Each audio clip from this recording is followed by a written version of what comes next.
so the radio station promoted the record store, Right. and that was your prime. I guess that was the most. And they promoted the economical. concerts too. Yeah. I mean, we all worked together. It was all about the culture and trying to sell our product, and it was music. And it was just exploding back then. Oh, It was yeah. between the San Francisco flower child mystique and the drugs and Bethesda was a hotbed of. Working in a record store, you were kind of like It's kind of getting paid for hanging around and doing Yeah, what you wanted to do. It seemed like it was like you said. What you said earlier is that was kind of a hangout. That it was like a place where people. Well, that's would what the go. teen room was for. The teen room Yeah. brought them in, and they'd bring their friends, and it was a cool place to hang out because there was always the latest music was always playing, and you're always surrounded by the coolest people in the world, right? There you go. Record salesmen, musicians would come in. I mean, it was neat. It was a neat time, and there was all the political climate too, anti-war movement and anti this and anti that. You know, it was interesting. It was a fun time. The Georgetown store was fun too. We were like 2 blocks from the cellar door, so a lot of times the acts would come in and just hang around.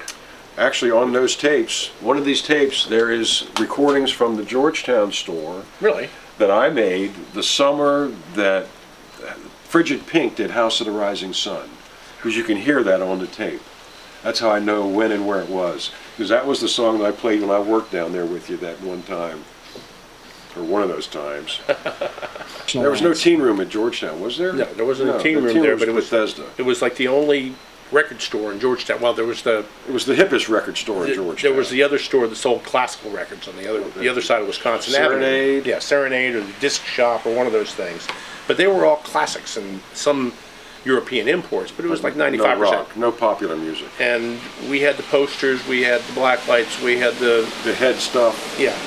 the bongs, We didn't have bongs. incense, We had incense. I incense remember burners. the where the store ended up was in a duplex storefront, and the other side of the store was the very first Georgetown leather design, Right. and it was Alan, the owner, and his wife, and they were they'd call the cops on me at least twice a week for having my stereo up too loud. So I remember I had this great big huge record, huge speaker cabinet back in the back. Was one side of the stereo, and the other side was 40 feet up in the front, and I'd turn it way up. And I had, at one point had one of these little transducers that you mount on a piece of glass, and it acts like a speaker down the street. Right. So people walking by could hear the music on the street. In the store, when it's wintertime and it's closed, the doors are closed. But I remember that Richie Havens used to play there a lot. He'd come in and just hang around, and who else? I think Linda Ronstadt. Wow. Huh. And that, but the other stores. So what? Just for final recap, Empire had Bethesda, the stores Bethesda, Georgetown, and Silver Spring. Well, the Silver Spring store was on Georgia. Was that? That was more of a head shop than a record store. I didn't go there very often That was enough. Bud's. That was Bud's stop. Well, Bud's shop. Chris Toby lived right across the street in that apartment there, and he ran it for a while too. And then Bud ran it. Then Bud got sick, and then I ran it for a while, and then Jim closed it.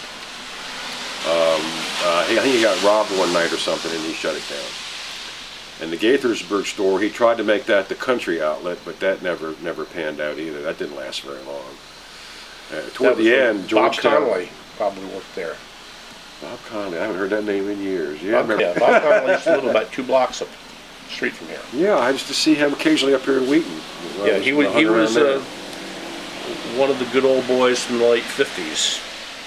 He had known Greaser. Jim from back then. He was probably one of the country-oriented people.